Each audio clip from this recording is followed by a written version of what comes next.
سلام به شما دوستان و علاقمندان شنیدن داستان و حکایت.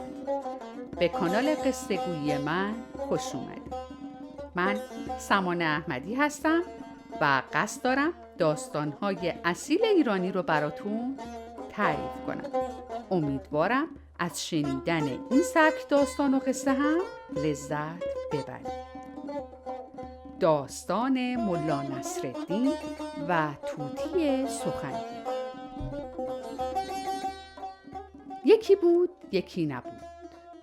در روزگاران قدیم روزی ملا نصرالدین در بازار شهر پرسه می‌زد که چشمش به مردی افتاد که قفسی در دست داشت و درون آن طوطی رنگارنگی نشسته بود. مرد فریاد می‌زد: بیایید بیایید، این طوطی باهوشتر از خیلی از آدم هاست. حرف میزند، سلام میکند، حتی دعا هم بلد است. ملا نصرالدین جلو رفت و پرسید: این طوطی چند؟ مرد قیمتی گفت که برابر با خرید یک الاغ خوب بود.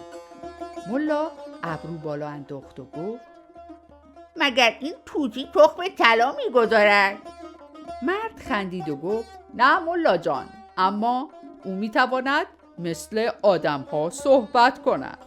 ملا سری تکان داد، کمی چانه زد و در نهایت طوطی را خرید و با خوشحالی به خانه برد. از فردای آن روز ملا هر وقت کسی به خانه‌اش می آمد با افتخار طوطی را نشان می‌داد. طوطی سلام می‌کرد، دعا می‌خواند، حتی بعضی از جملات ملا را تکرار می‌کرد. همه حیرت می‌کردند و ملا هم با غرور نگاهشان می‌کرد. اما روزها گذشت و کم کم ملا متوجه شد که هر بار که به طوطی غذا می‌دهد، پرنده تنها حرف می‌زند و هیچ کار دیگری نمی‌کند. نه از خانه مراقبت می‌کند، نه تخم می‌گذارد، نه حتی می‌تواند روی شانه ملا بنشیند بدون اینکه بالهایش را محکم تکان دهد و گرد و خاک بپا کند. یک روز ملا با خودش فکر کرد: این طوطی که فقط حرف میزند، هیچ فایده‌ای ندارد. و بعد تصمیم گرفت آن را بفروشد. صبح روز بعد قفس را برداشت و به همان بازار رفت. بالای یک سکو ایستاد و فریاد زد: بیایید بیایید، این طوطی از بسیاری از آدم ها بهتر حرف میزند، اما دریغ از یک عمل درست. قیمتش نصف همان چیزی که خریدم. یکی از حاضران خندید و گفت: ملا چرا اینقدر ارزانش میفروشی؟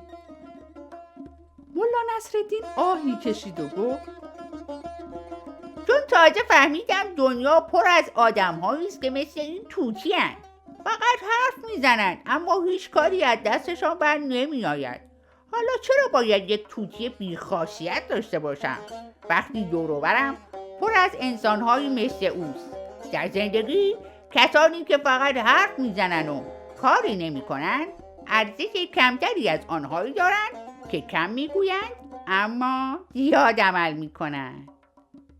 آن روز ملا طوطی را به نصف قیمت فروخت و به خانه برگشت.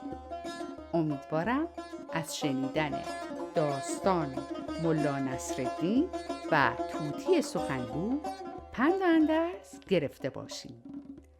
تا داستانی دیگر، خدا نگهدار.